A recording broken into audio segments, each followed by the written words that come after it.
I'm still with Paul, who found this amazing piece from the early 16th century. It's a silver pilgrim's badge, and we're looking at it a bit closer because he's brought a torch now so we can actually see the lady's face on this, and the fact that you can see that she's wearing a headdress, isn't she, Paul? That's right, yeah, it's a Tudor headdress.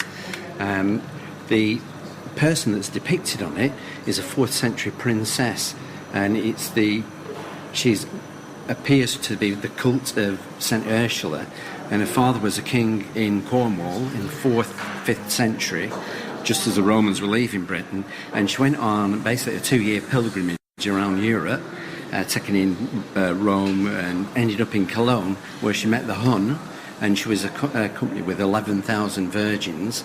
Goodness me, where did they find 11,000 virgins? Or shouldn't I ask? Well, but I think they're still looking into that one. But yeah, she was accompanied with 11,000 virgins, and they came across the Hun, and they basically martyred them or murdered all of them there, so she never got back to Britain. Oh my word, so this lady and her 11,000 virgins were all murdered? That's right, yeah. Goodness me, so why did she go off on this journey in the first place, do you know? She was going to get married. Her father wanted her to be married to a pagan prince, so she decided that she'd go on this pilgrimage for 2 years. So it was a bit of a hen party then? Yeah, 2-year hen party, yeah. How do you find out all this, and what does it make you feel when it starts to bring this face alive that you found? The story just gets better and better. When I was told about the cult of St Ursula and 11,000 virgins, I just started to smile, and they were saying, yeah, we're telling the truth, this is what they think it is.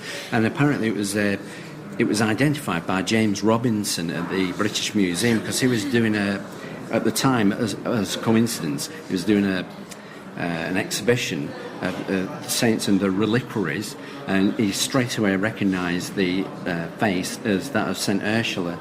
Because she's got, let's shine the torch on her face again. She has got, it's a pretty face, isn't it? Yeah, the detail's incredible, and that's why I didn't think it was so old. I thought it was probably Victorian, because I did find a lot of Victorian coinage nearby. And mostly when you find silver objects at medieval, they're usually quite polished, worn. You do get exceptions, and that's why I thought that was Victorian. It was only the guys on the internet or the forums that put you straight. Yeah. And it's funny, isn't it? You can walk round a museum like this and kind of, you know, you look at the objects and you might read that this is, silver badge of the cult of St Ursula and the 11,000 virgins.